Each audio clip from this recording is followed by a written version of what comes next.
Untuk memeriahkan kelahiran Nabi Muhammad, yakni Maulidan, hari ini beragam kegiatan dilaksanakan, mulai pawai ta'aruf hingga menggibung atau makan bersama di Masjid Kuna Keramat Singaraja. Tradisi ini rutin dilakukan setiap tahunnya oleh warga Kelurahan Kampung Kajanan Singaraja.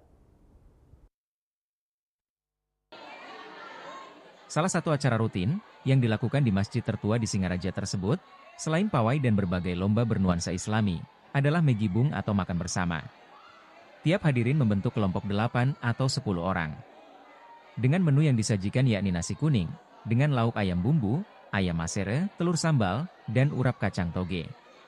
Tradisi megibung yang dilaksanakan setiap peringatan Maulid di Masjid Kuno Singaraja dihadiri ratusan warga Kampung Kajanan dan sejumlah undangan. Tampak hadir Dandim 1609 Buleleng, Letkol Kaf, Angga Nurdiana, serta Wakapolres Buleleng, Kompol Fudin Ismail. Yasriuli, Bali TV.